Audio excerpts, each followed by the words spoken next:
súčasnosti je na Slovensku okolo 3000 miest a obcí, ktoré sú registrované v Štatistickom úrade Slovenskej republiky. Mestá a obce sú porovnávané podľa faktorov ako rast počtu obyvateľov, budovanie či výstavba obcí, hospodárenie samospráv a čerpanie získaných finančných zdrojov z eurofondov.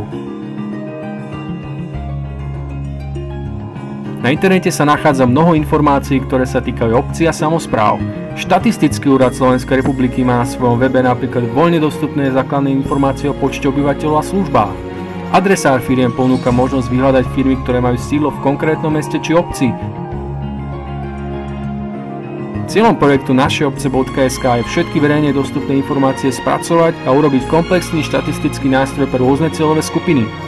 Vládne organizácie a rôzne organizácie z verejného života ako Európska únia, Ministerstvo financií, župy, kraje či okresy môžu sledovať, ako sa obce, ktoré patria do rovnakej veľkostnej kategórie, rozvíjajú.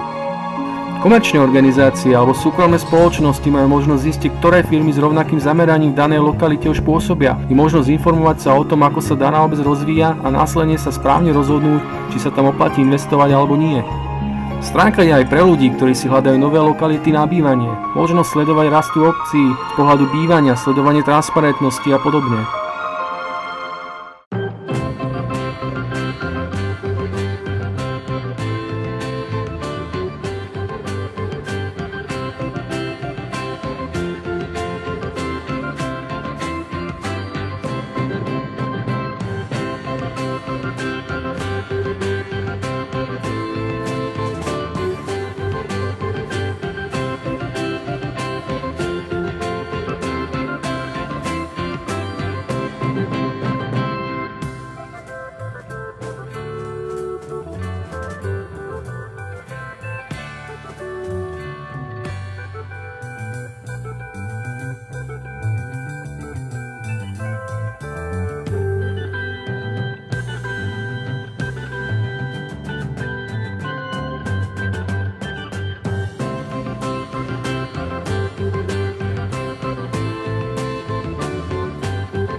Portál našeobce.sk je projekt, ktorý má informačný charakter a údaje, ktoré sú dostupné na tejto stránke, sú vždy aktuálne vďaka každodennému zberu nových informácií o firmách a organizáciách.